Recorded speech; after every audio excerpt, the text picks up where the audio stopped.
Hi everybody, welcome along to our small intimate press conference today. Thanks for braving the pandemic to come and see us. As you see, we're taking all precautions we can, but do continue to wear your mask if it doesn't make you feel uncomfortable. Well, today our speaker is Makoto Watanabe. He's the editor-in-chief of what used to be called the Waseda Chronicle, and it's now called Tansa. Sorry, Investigative Newsroom Tansa. I hope I've got the name right. Yeah. He is no stranger to the club. We've written about him, and I think he has talked to us before. Just to give you some background, Watanabe-san was part of an innovative investigative unit at the Asahi Shimbun.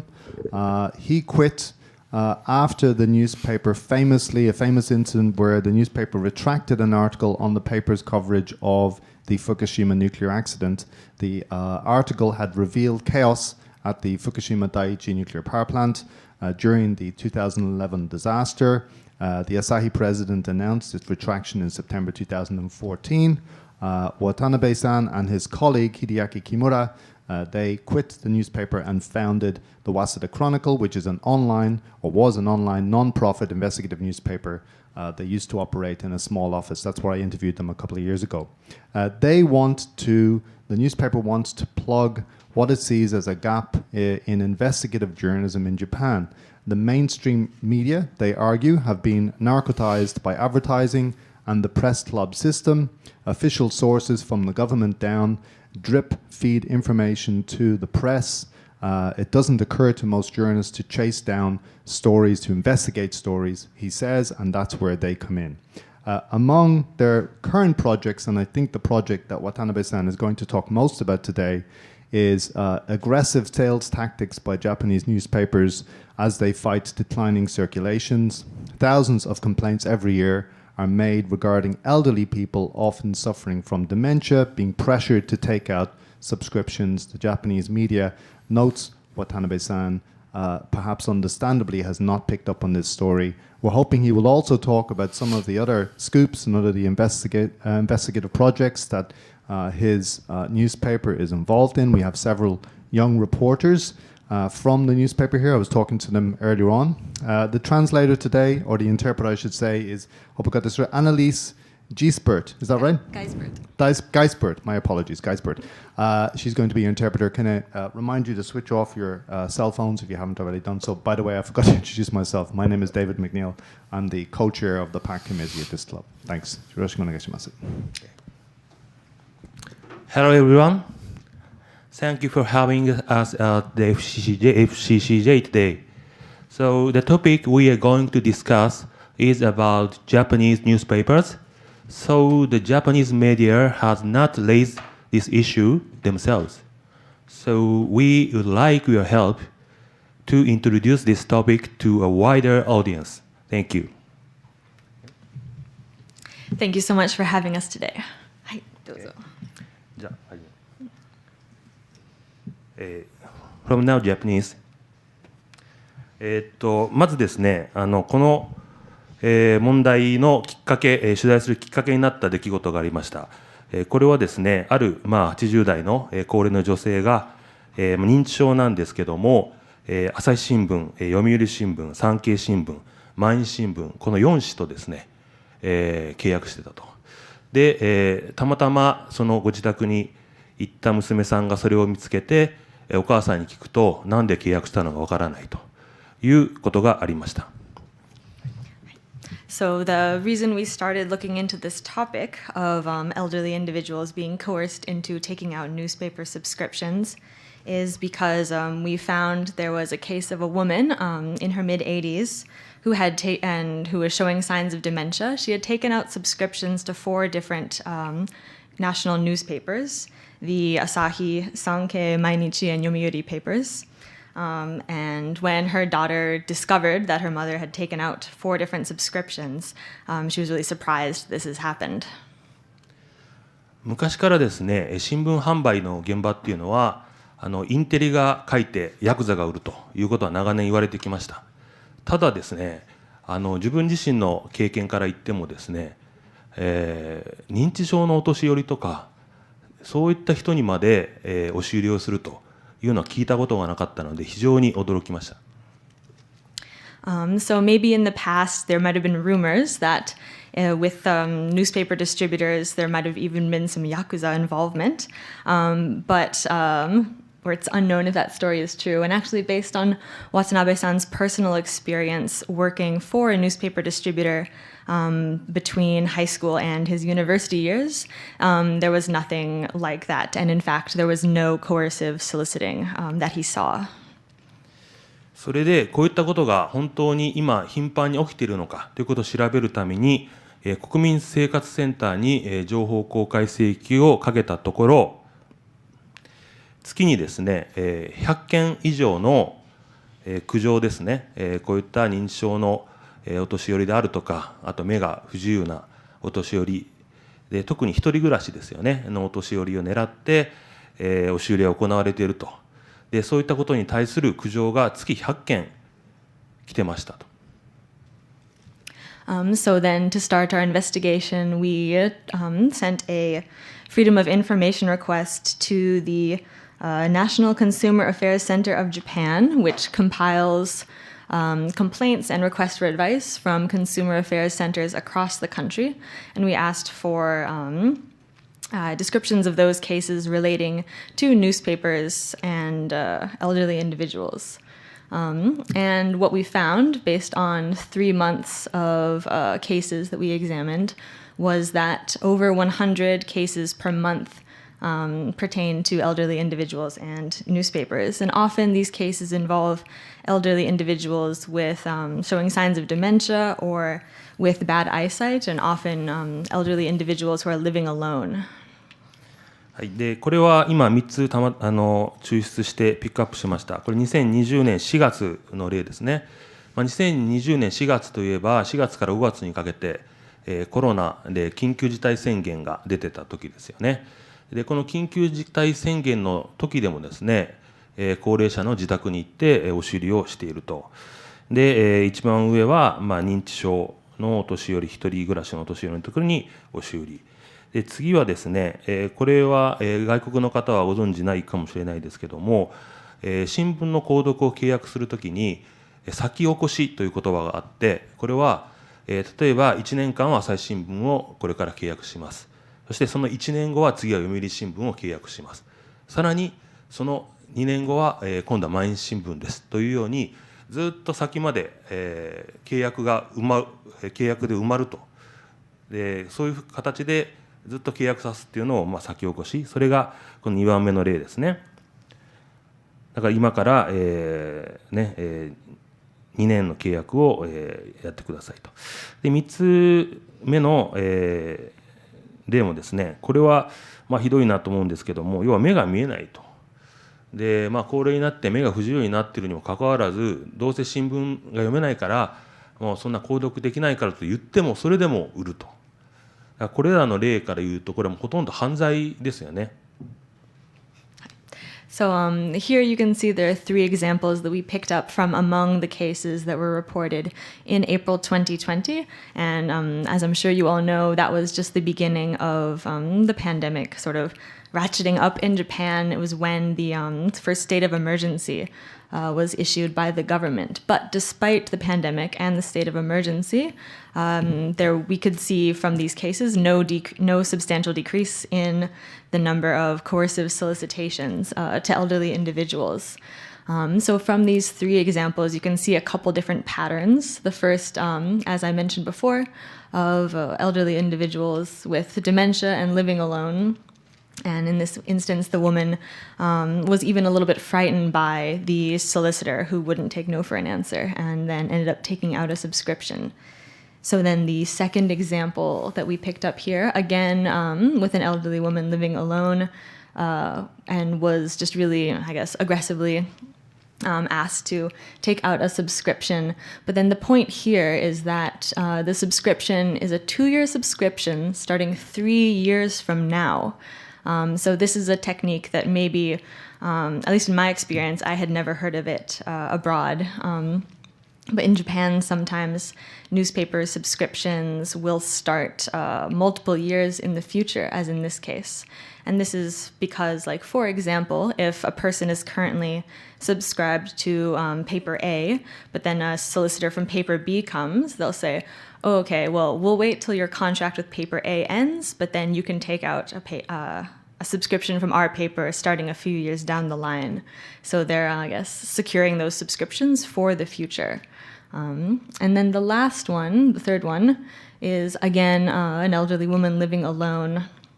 And she remembers the solicitor stayed for a whole 30 minutes. But this woman has bad eyesight, so it's probably very difficult for her to read the paper. But even if she refused, saying, even if I took out a subscription, I wouldn't be able to read it, the solicitor just didn't take no for an answer, and she ended up taking out that subscription. Okay. で重要なのはですね、こういった国民生活センターに、相談を寄せて来られる人っていうのは、その家族が見つけてくれるとか、あと介護のヘルパーさんが見つけてくれるとか、でそういった人たちがいたからこそこう相談が、寄せられているわけですね。ところが本当に家族と疎遠になっている、お年寄りの場合ですね、相談できないですよね。しかも認知症を患っていたら余計できないと。なのでこういった国民生活センターにつき100件の苦情が来ていますけども、こういった事例っていうのは本当にごく一部、実際はもっと多くのですね、被害者がいると思われます。So another important point about this issue is that often the complaints that are made to consumer affairs centers, they are from elderly people who have a strong support system. They either have family members looking out for them, or maybe some sort of caregiver comes to their house regularly, for example. But there are plenty of elderly individuals in Japan who don't have that kind of support system, who don't have people checking in on them regularly, and who can advocate for them if an issue comes up. So although we have found, based on our Freedom of Information requests, that a little over 100 cases per month seems to be average, but it could be just the tip of the iceberg because there probably are elderly individuals who cannot advocate for themselves. はい、ここでちょっと日本の新聞社の仕組みをお伝えします。新聞の販売をする新聞販売店というのは、新聞を発行する新聞社とは別会社なんですね。なので、新聞社にとっては新聞販売店は取引先ということになります。ただし、対等な関係ではなくですね、新聞社の販売局、本社の販売局がその販売店を統括して指導する立場です。圧倒的に力が強いです。だからよく新聞販売店で不祥事が起きたときに新聞社が出すコメントは、取引先がこういったことをしましたというふうにちょっと責任をね回避する言い方をしますけども、実際はしっかりですねコントロールしているというこの力関係を把握していただきたいと思います。So to explain a little bit about how the system works in Japan for distributing newspapers, so the distributors are contracted by newspaper companies to distribute their papers, but they're in fact a separate company from the paper itself. However, the newspaper company is much larger than the individual distributors and will give them directions and tell them how to conduct their business to a certain extent. And so in this system, although the distributors are the ones sending their solicitors and sales agents to go knock on people's doors and try to make a sale, in this system overall, the newspaper companies are much larger and have much more power. はい、それでじゃあ、日本の新聞社は、新聞の業界は、どういう態度を取っているかというとですね、日本新聞協会というのは、この、こういった修理を防止するためのですね、不詳性勧誘、つまり相手が、もう来ないでくれという意思を示した人にはもう勧誘しませんと、セールスをしませんというのを不詳性勧誘というんですけども、これを禁止するという、特定商取引法の改正の動きがあったんですけども、日本新聞協会はこれに強く反対しました。So to speak a little bit about how the major Japanese newspapers view this issue, we looked into an instance in 2015 when Japan's Consumer Commission was considering amending the Specified Commercial Transactions Act, which is a law regulating sales activities, etc. And so in 2015, the government was considering whether to amend the act to ban unwelcome soliciting, where people have made it clear that they do not want a salesperson to come try and make a sale with them. However, the Japan Newspaper Publishers and Editors Association, when they participated in a hearing as this amendment was being considered, they strongly objected to the law being amended and to unwelcome soliciting being made, being clearly made illegal.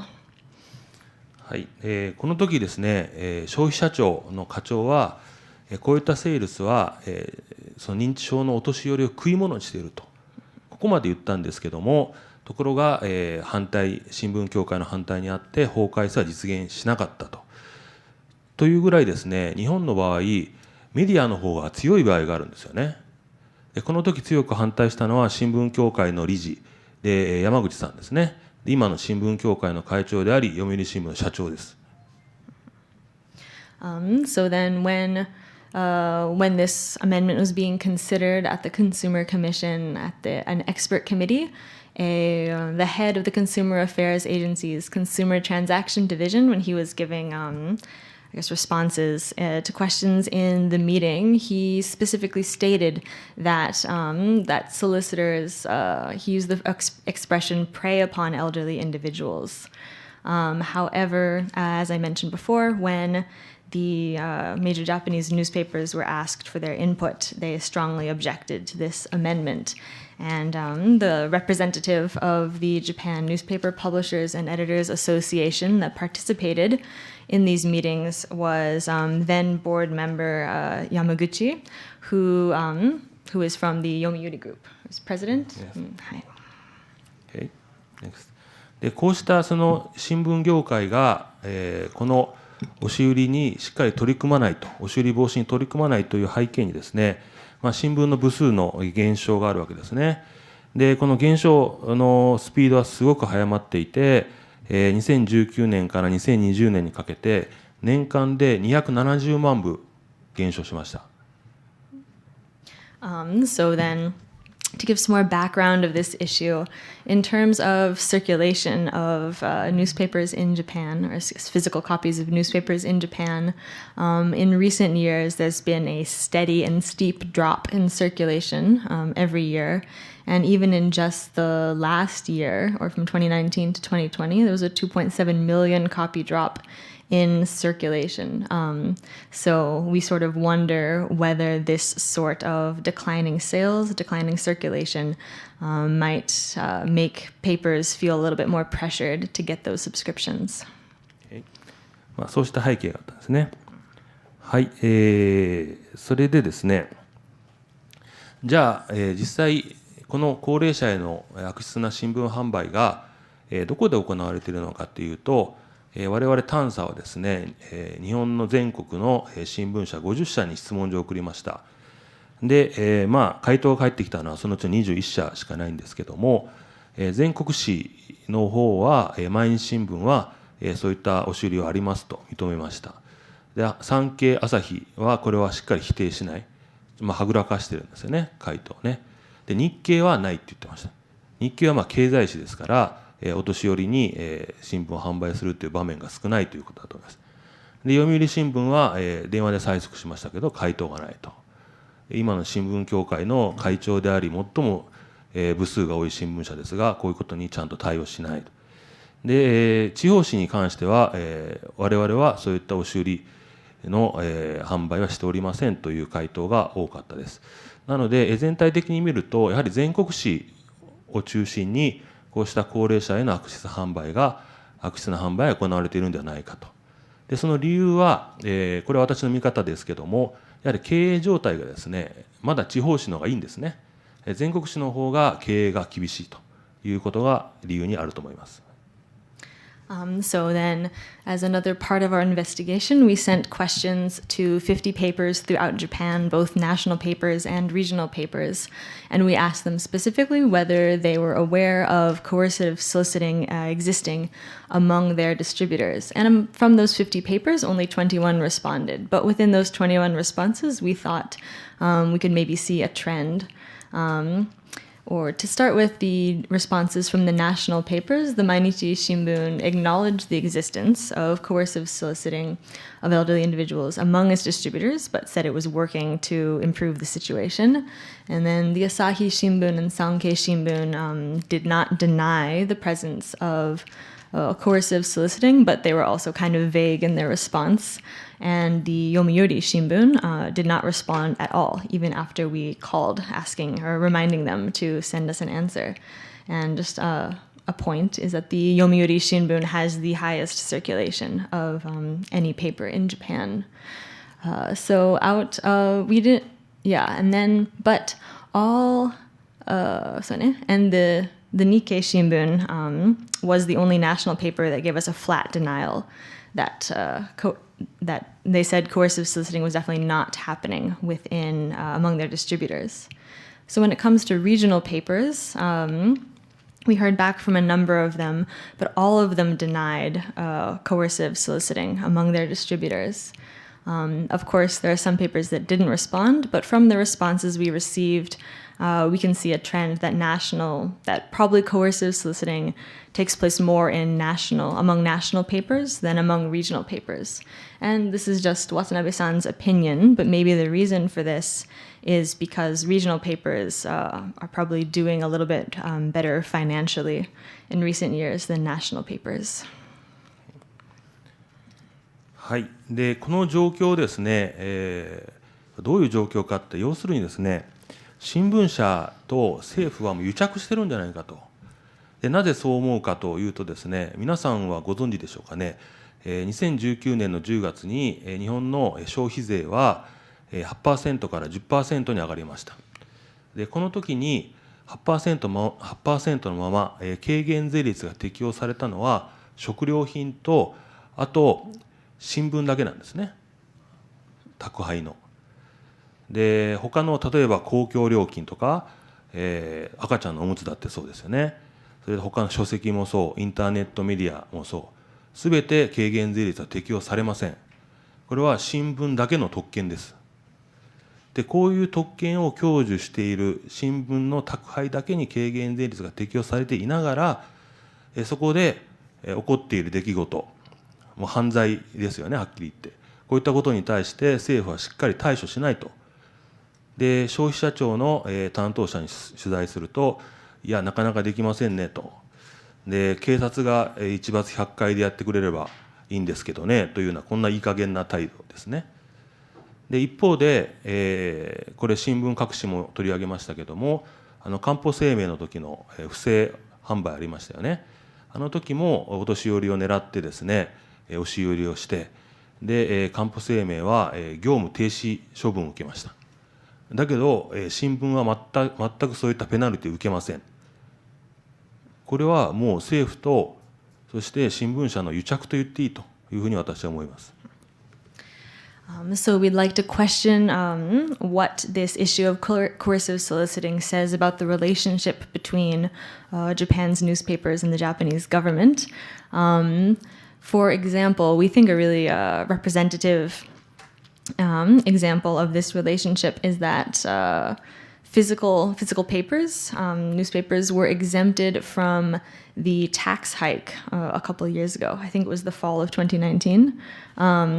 And so when the consumption tax rate went from 8 to 10%, the only items exempted from that hike were food products and physical newspapers. But it seems a little bit illogical why that exception was made, because other items that could be considered daily necessities or serve a similar role in society to newspapers, like for daily necessities, for example, like diapers, or for internet media, whether or not it's free or whether or not you have to pay a subscription fee, it was not exempted from the tax hike. So yeah, we think this is an example of a little bit of special treatment for newspaper companies. And then another point that we found during our investigation when we spoke with a member of the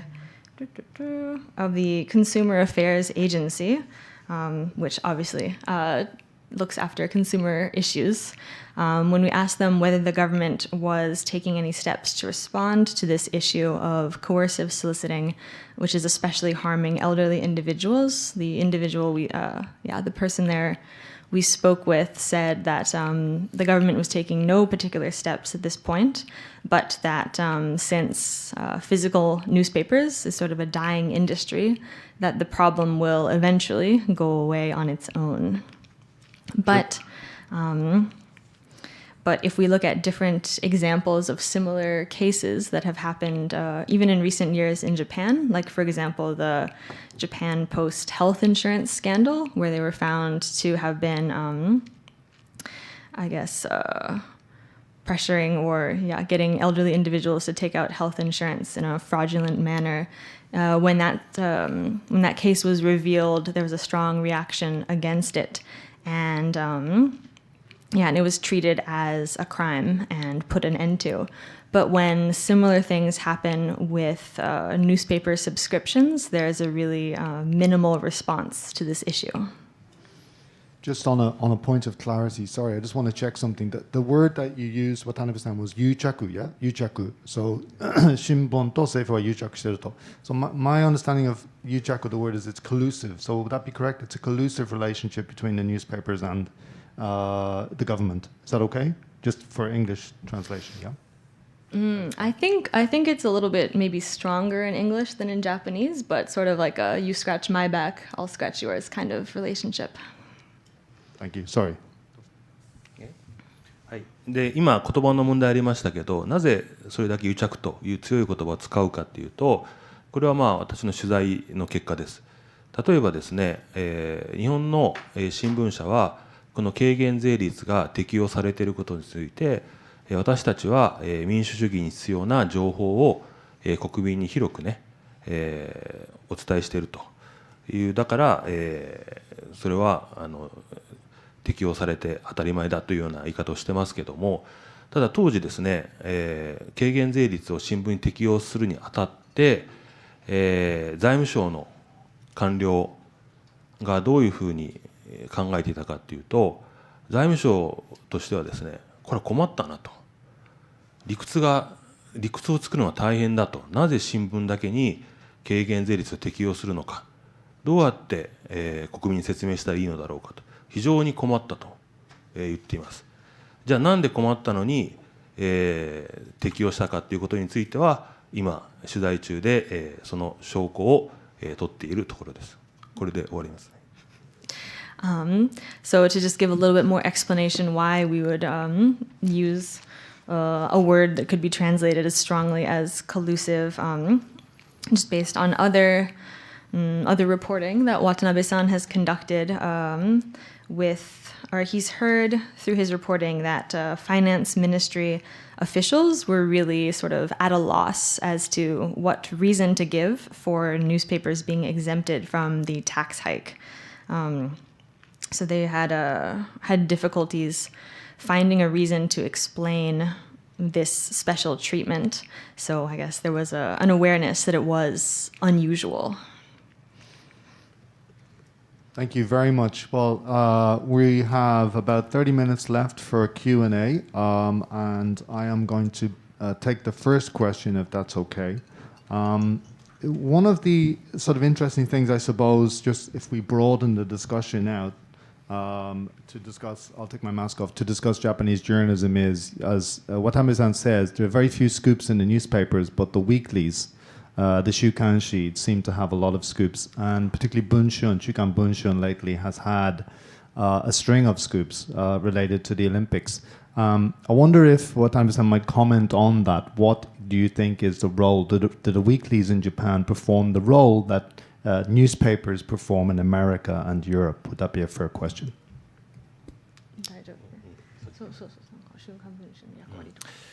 ですね、日本の新聞はですね、読者の信頼を失っているだけではなくですね、不正を告発しようという内部告発者の信頼も失っていると思います。今、週刊文春が非常に頑張っていて、スクープを、オリンピックの問題をはじめ、いろいろスクープを出していますが、文春とその新聞社、他のメインストリームメディアの違いというのは、多分文春は戦うからです。だけど新聞は途中で折れてしまう。ちゃんと戦ってるというふうに、少なくとも自分たちは戦ってると思ってるかもしれないけども、外からはそう見えていない。だから情報が文春に集中する。一つ例を挙げると、例えば、今回、文春に対して、スクープした文春に対して五輪の組織委がね、開会式の内容をスクープしたということで、抗議しましたよね。あの時に、新聞社はほとんど沈黙しましたね。他のメディアは。本来だったら同じ同業者として五輪組織委に対して抗議するべきですよね。なんでこんなことでプレッシャーをかけてくるんだと。ところが戦わない新聞社。朝日新聞は社会面で大きく扱ってましたけども、あれにしても両論併記。組織委の言い分はこう。だけど学者、専門家は表現の自由も大事だよと言っていると。両論併記でごまかしてますよね。明確に自分たちのスタンスを示してないと。そういったのを見ると、やはりああいったところにですね、自分の大事な内部告発の情報を持っていこうと思いません。この差が今出てきていると思います。So to speak about the, for example, Shukan Bunshun getting a number of scoops recently, Watanabe-san can see that this is, I guess, indicative of papers, or the traditional newspapers, losing not only the public's trust, but also the trust of whistleblowers as well. So when people want to bring a given piece of information to the media, they're starting to go more to the weekly magazines such as Shunkan Bunshun. And so for one example of this, we also paid attention to the, I guess, the reaction from Japan's papers after Shunkan Bunshun got a scoop about the Olympics. Like, for example, they revealed plans for the opening ceremony, and then the government was naturally unhappy about this and asked them to retract it. But Shunkan Bunshun obviously refused to do so, and they're, I guess, resisting the pressure that's being put on them, and people around them are noticing that. People with information would notice that, and then would identify them as a place to bring their information to. However, just in the specific instance of the authorities asking, or the government asking Bunshun to retract its article about the opening ceremony, the major papers don't really delve into this issue, or they don't take a stand and say, like, the government has no right to ask a fellow media organization to retract a perfectly fairly acquired scoop. Rather, the major papers just sort of present both sides of the issue, saying like, oh, such and such specialist said this, and then such and such government representative said this. And so they don't really take a strong stand on an issue that concerns their own industry. Thank you. Well, I'm going to scan the room to see if anybody has a question. If you have one, can you put up your hand? I saw Calden's hand first and then this gentleman second. Don't forget to tell us who you are when you come to the mic. Thanks. Thank you for coming. Khaldun Azhari, Panoramic News. Thanks, David, for this event.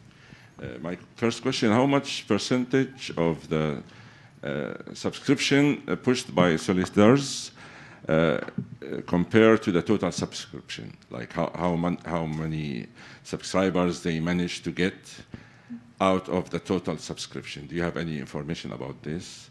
How much they are successful? And secondly, NHK gets money from everybody by law. So do you think the newspapers feel they should be treated the same, so they use this Yakuza style to get subscription as long as NHK is taking the law to get subscriptions? And just a short question, do you have investigative about international and diplomatic issues between Japan and other countries, not only about local issues. Thank you. Sorry. Just a second question one more time, if you don't mind. I didn't catch it. About NHK. NHK, like everybody has to pay a fee for NHK. It's by the law, I think. So do newspapers feel they have to be treated same and equal to NHK? And because they don't get this treatment, they use this Yakuza-like subscription pushing. Thank you. はい、まず1番目ですけども、全体の、部数の中の、押し売りのパーセンテージ、これは分からないですね、正直言って。で、なぜなら、まず一つは先ほど言った、国民生活センターに寄せられる苦情というのはこれごく一部ですよねっていうのは一つ。あと、これが最大の原因ですけども、今回全国の新聞社に、どれぐらいの、押し売りがあるかと質問しましたが、それについて回答した社はありません。本来だったら、報道機関ですから彼ら調査能力もあります。自分の社のことです。それ自ら調査して、押し売りが自分たちの全体の部数のうち、何%あるということを公表しなければいけませんけども、これやってません。これは怠慢ですよね。なので、むしろ私が知りたい。これは。で、皆さんでプレッシャーをかけてちゃんと調べろということを、やって圧力をかけてほしいです。So in response to your first question about the percentage of total subscriptions that might come from coercive soliciting, the honest answer is we don't know. Because I guess for multiple reasons. One is that the number of complaints sent to consumer affairs centers could just be one small part of the total. And another is, for example, just within the scope of our own investigation, that even when we sent questions to 50 of Japan's papers, only like 21 of them responded. So there's still lots of information that we don't know as well. And Japan's papers themselves have not proactively investigated this issue, as we've said. So obviously they're not offering any numbers about the percentage of coerced subscriptions. So that's why we would like all of your help to help raise this issue and to get some more clarity for the extent and the scope of the harm that's being done.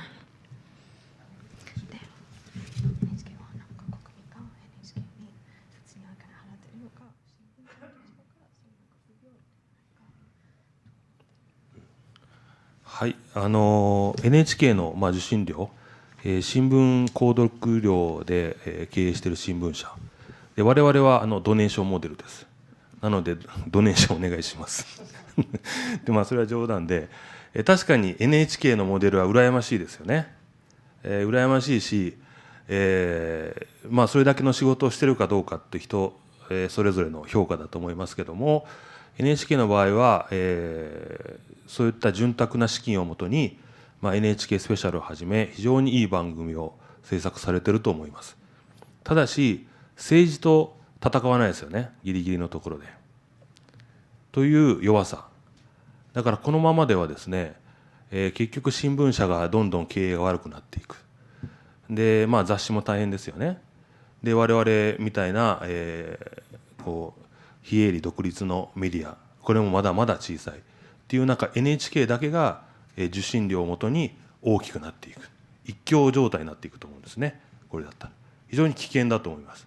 なぜなら NHK は政治と戦えないからという意味で、私は危機感を覚えている。で、受信料をそういうふうな徴収の仕方でやるっていうのは羨ましいし、あとはその受信料だけじゃなくてさまざまな予算がついてますよね。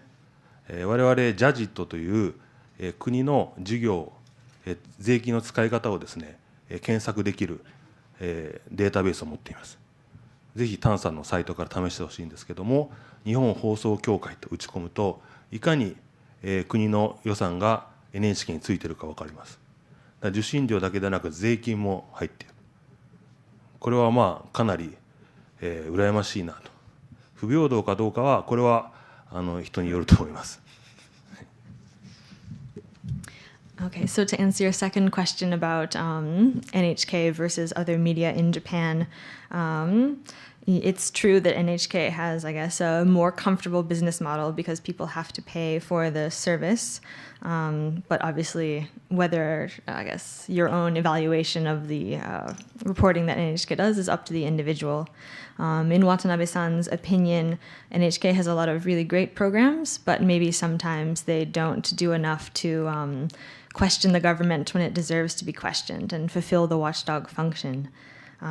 So, yeah, newspapers have a more, I guess, a more difficult business model. And independent online media like us also are still really small and struggling to make it financially. And so among this, as newspaper circulation decreases and there's still no concrete path to success for independent media, but NHK can just continue the way it is or continue to grow. And so that might be a dangerous trend because if it doesn't sufficiently fulfill its watchdog function, then who will fulfill that role? But if you want to know more, I guess, about where the NHK's money comes from, you can try using a database that we have helped create. It's available on our website. It's called Judge It, and it's only in Japanese, unfortunately, but you can search it to see how the national budget is used. And if you search NHK, then there'll be information about NHK's budget as well. Colin had a question about what do you cover foreign diplomacy stories, foreign stories? 探査のですね、特徴は、国際コラボレーションです。で、これまでもですね、イギリスのガーディアンと、東京の都営団地の孤独死の問題を一緒にやったり、あと、石炭火力発電ですね、これの輸出ですよね。インドネシアであるとか、そういったアジアに向けた輸出、これがいかに不平等で、そこで今また捜査がインドネシア当局がやってるんですけども、そういった石炭火力発電の輸出はあれはインドネシアのメディア、韓国のメディアと一緒にコラボしてやりました。そして、あとは、最近で言うと、加熱式タバコのアイコスですね。これフィリップ・モリスが売ってるやつですけども、これはいかに日本で爆発的に売れていったかと、いかにごまかしがあったかということをOCCRP という、オーガナイズクライム専門の、探査報道の、プロジェクトチームですけども、そこと含めた世界10カ国で一緒にコラボで取材をしました。っていうようにこれからの、問題他にもいろいろコラボで今、取材を進めているやつあります。まだ出てませんけど、とにかくこれからはもうどんな問題も国境を越えるので、いかに、国際コラボレーションをやって、そして、情報を世界で駆け巡らせてですね、で事態を変えていくかということが重要になっていくと思います。So the short answer to your question is yes, we definitely do cover international stories if Japan is involved. For example, up till now, we've done a number of international collaborations with foreign or overseas media organizations. Like, for example, with The Guardian, we investigated the phenomenon of solitary deaths of elderly individuals living in public housing in the Tokyo area. Or, for example, with media organizations in Indonesia and South Korea, we investigated coal-fired power plants in Indonesia that Japanese and South Korean financial institutions are funding and helping support. And then another example is that we participated in a project led by the Organized Crime and Corruption Reporting Project that looked into heated tobacco products, specifically the IQOS device sold by Philip Morris, and the the marketing techniques and other ways that Philip Morris tries to promote its heated tobacco product, and whether or not, or I guess the I don't know how they're bending the truth regarding heated tobacco. And so those are some past examples of projects that we have already done, but we're currently also in the middle of a number of international collaborations. So you can look forward to more in the future. Thank you. This gentleman here, thank you.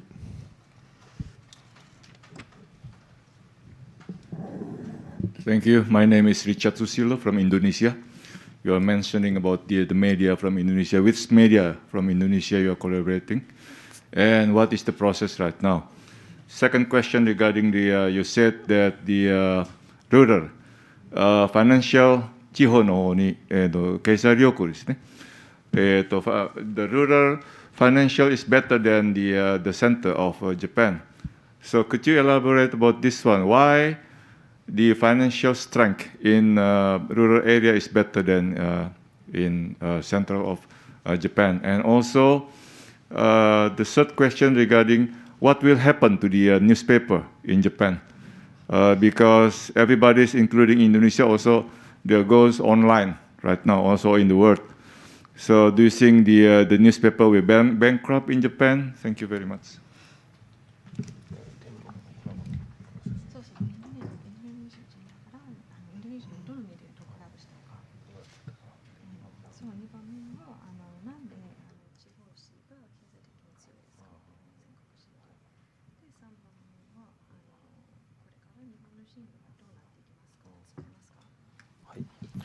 はい、まず最初の質問ですけども、店舗と一緒にやりました。で、このきっかけは、我々はグローバル・インベスティゲイティブ・ジャーナリズム・ネットワークのオフィシャルメンバーです、GIGN の。で、これが、唯一日本の報道機関としては我々加盟してるんですけども、この GIGN というのはすごく貴重な、コラボレーションでして、ネットワークでして、カンファレンスが、世界大会が2年に1回あるんですけども、アジア大会も2年に1回。でそういったカンファレンスとかの場で知り合うんですよね。それで一緒にこのネタテーマでコラボしないかというようなマッチングというか交渉をそういったカンファレンスとかを通じてやります。で店舗とはそういったきっかけで知り合ってコラボしました。So to answer your first question about our partner media in Indonesia, we work with Tempo, which you probably know. And we are a member of the Global Investigative Journalism Network. We're the first Japanese organization to become an official member. And so as a member, we participate in the international conferences or regional conferences that GIJN holds. And at these international conferences, there are lots of opportunities to meet with journalists from other countries and discuss potential stories that we could collaborate on. So that's how our partnership with Tempo began. はい、で2番目のなぜ地方紙の方が強いかと経営的に安定するかなんですけども、これも私の意見ですけども、地方紙の場合はやはり地域に密着した情報を報道してるんですよね。だから強いと、お客さんがなかなか離れない。で例えばこれも僕が朝日新聞で地方にいた時の経験ですけども、地方紙がなぜ強いかって言った時にですね、その地方紙の人が冗談で、それはお悔やみ欄があるからだと。でお悔やみ欄が詳しいと。お悔やみ欄って何かって言ったら、誰か地域の人が亡くなった時にお葬式はいつありますと、こんな人柄の人でしたっていうのが 2,3 行あってですね、それを見て、地域の人たちは、じゃあお葬式に行かなきゃとかお悔やみを言わなきゃというような、参考にします。そういった、ローカルな非常に密着した情報が、地方紙はあるので、だから、安定しているということだと思います。So a reason that regional newspapers are in a, I guess, a safer financial position than national newspapers is that well, this is just Watanabe-san's personal opinion, but it can be said that they have a maybe this wording is a little strange, but like a captive audience, that they are the only source of information for that community or for that area. So because they carry local information and not just like not just local stories, but also information about local residents, like, for example, obituaries or information about when the funeral of such and such person who passed away is being held. So it's a really valuable source of information for those communities, and it's really fulfilling a role for those communities. Yeah, so that's why they're in a bit more stable financial position than national papers. で、3つ目の日本の新聞社がどうなるか、これも私の意見ですけども、とにかく日本の新聞社は大きすぎるんですよね。だから、昔の一番ピーク時の読売新聞で1000万部とかですね、朝日の800万部とか、異常ですよね。こんなに部数の多い新聞社はなかった。世界中でない。で、とにかく大きい。で、その大きさを支えていた、部数を支えていたのは宅配制度なんですよね。で、まさにその宅配制度で、今回のような問題が起きているから、自分たちの生命線だからこういう犯罪まがいのことをしてでも部数を守りたがるということだと思うんですけども、とにかく、読みたくて読んでるというような駅売りとかコンビニで買うとかってことじゃなくて、宅配制度に支えられて大きくなりすぎた。で、この大きくなりすぎたことが今大変な、重荷になっていて、毎年、先ほどご紹介したように全国で270万部の部数が減っていくと。で、このままの計算でいくと、例えば全国紙なんかでいうと、もう10年後には部数がゼロになるんじゃないかと、いう状況ですよね。じゃあどうするかっていうことなんですけども、僕はもう新聞社の人間でもないし経営者でもないので、自分たちが頑張るしかないというだけなんですけど、だけど新聞社のことを、ご質問があったのでお答えするならば、とにかく例えば今、500万部ある全国紙が、100万部になったとします。100万部に減るってすごいですよね。昔800万部とかあったんだから。で、だけど100万部自体減っても100万部ってそれでもすごいですよね、部数としては。だけど問題は社員が多いってことです。数が。記者だけで2000人とかいるわけですね、全国紙だと。で、これだけの数の社員がいると、やはり部数の減少に追いついていかない。だからもうどうしようもないですよね。なので僕もノーアイデアで、もしあるとしたら、例えば吸収合併するとか、どっか例えばアマゾンとかヤフーとかああいったところと一緒になるとかっていう道しかないんじゃないですかね。ただそうやって合併するにしても、合併したいと思ってもらえるようなスリムな組織になっていないとなかなかそこも難しいと。渡辺さん、ちょっと待ってくださいね。かわいそうと思ってるか。Thank you. Okay, so about your third question of the future of Japan's papers. This is again just Watanabe-san's opinion, but I guess the national papers were already too big to start with.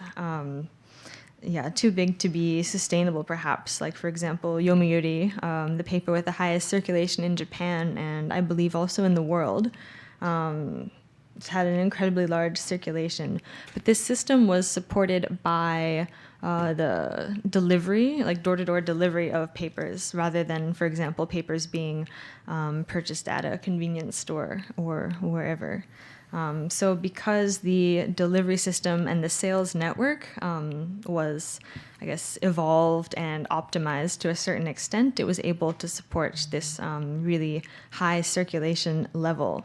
But of course, as we talked about before in the beginning, the circulation numbers are dropping dramatically every year at a rate of recently around 2 or 2.5 million copies per year. So who knows what will happen in 10 years? Will it be next to nothing? It's hard to say. And another I guess, comment about the already large size of Japanese national papers is that like a single paper would employ around 2,000 reporters. And so they would also have a circulation figures that would support that kind of high level of staff as well. So maybe in the future, Japanese papers might be forced to join with like larger tech companies like Amazon or Yahoo in order to support themselves financially. But it's hard to say. じゃあちょっともう一個それでですね、じゃあ、どうすればいいかっていうことなんですけど、まあ、新聞社、ね、潰れるの仕方ないじゃないかと言ってもいいのかっていうことなんですけど、そこはそこで問題があると思います。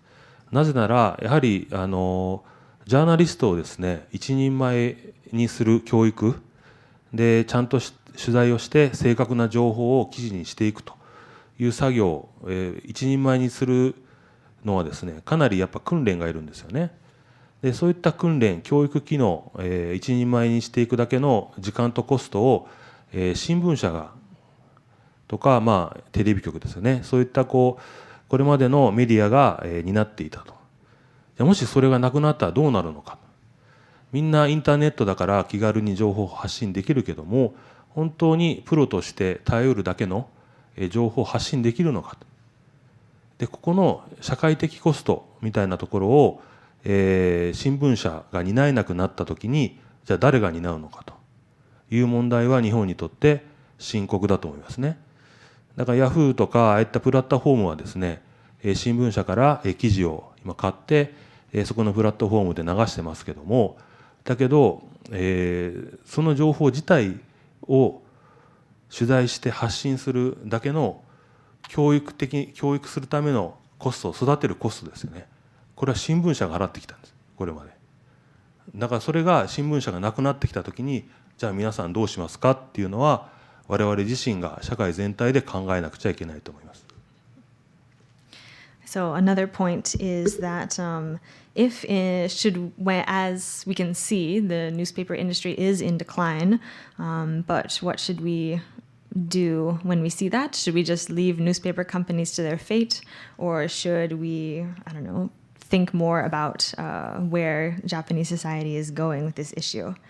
And in Watanabe-san's opinion, what's really important is to train journalists and to make sure that people have the skills of journalists in Japan. Because even if media companies come and go, what's really important for the public is people with journalistic skills, especially investigative skills. Because increasingly we can find so much information online, but the skills of being able to analyze it and really dig deeper to find hidden information are what will be increasingly valued in the future, probably. So even if, for example, a major paper might join together with Yahoo to have them post their articles or have their articles be disseminated, but the time and effort to train really strong, competent journalists is an issue that we all need to think about critically going forward. Thank you very much. We have about a minute left, and there is a very sort of important question which didn't come up, so I think I need to ask it. It's about your subscriber base. So, one of the interesting things for me at least, and I think for a lot of people, is why Japan has not developed a ProPublica or The Hill or any of the American sort of online investigative journal models. It doesn't seem to have happened here. So I'd be curious to know your opinion on why that is, and also if you could explain your subscriber base. Presumably you want people to subscribe to your newspaper.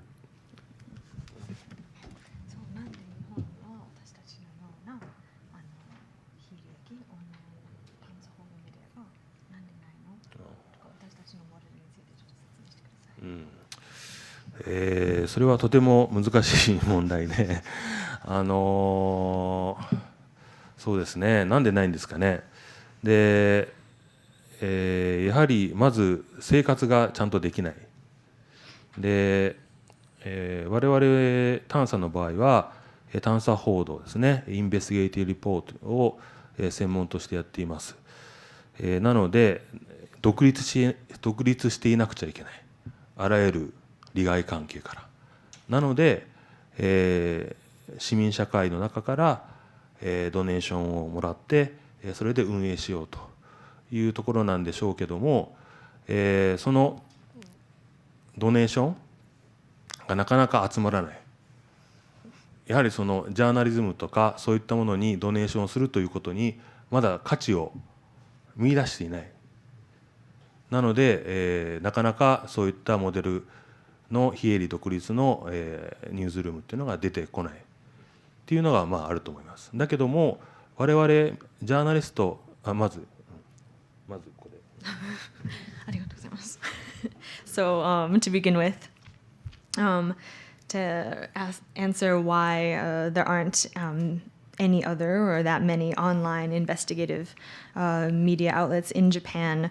Well, the first is that it's difficult to be financially viable in the current environment.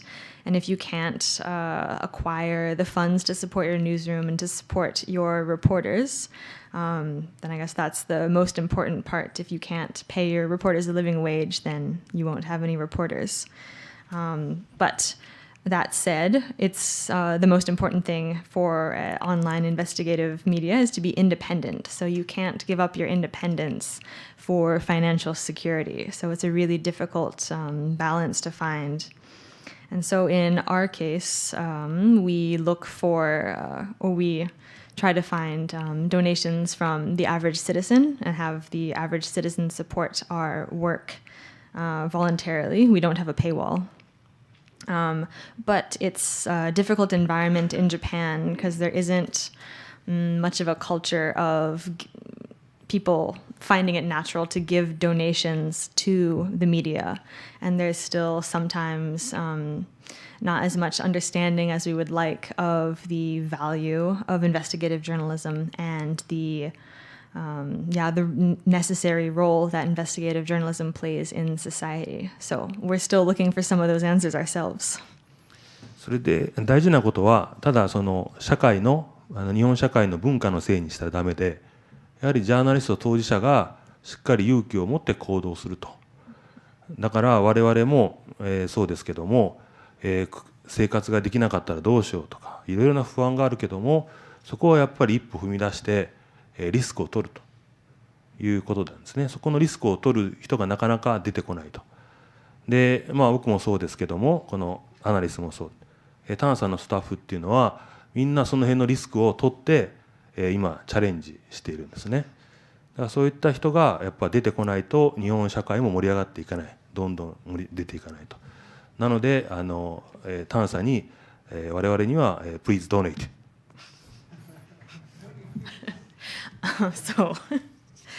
So although we can say things like, oh, there's not that much of a donation culture in Japan, or investigative journalism isn't understood, but that's really, that's putting responsibility on someone else, and there's also responsibility that we need to take for our own work and for what we want to accomplish.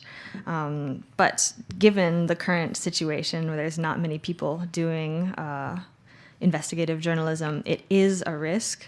And because it's risky, because there's no guarantee of financial security, and there's a lot of pressure against investigative journalists and their work, so it is risky, and that's why not many people have done it in Japan. But yeah, all of our members have decided to take that risk. But maybe, as you can see, and if you check our website, you will see there are not that many of us. Thank you very much. Well, the good news is my students are watching, so maybe they'll step forward and help you out. And please donate. Yeah, I can't say please donate. I'm not going to go that far. But I will say, of course, we wish you all the best in your venture, and hopefully you'll come back when you score your next big scoop. So please do show your appreciation for Makoto Watanabe, Editor-in-Chief of Newsroom Tansa, and of course Annalise, who did such a great job of interpreting. Thank you very much. Thank you so much, everyone. Thank you very much. Just a note, by the way, I did get a question online, but it arrived too late, so I'll pass it on to you personally, and maybe you could answer it if that's okay via Elon. Yeah, thanks. And the other issue is that we give you a membership of the club for a year for turning up. Thanks very much. Thank you so much.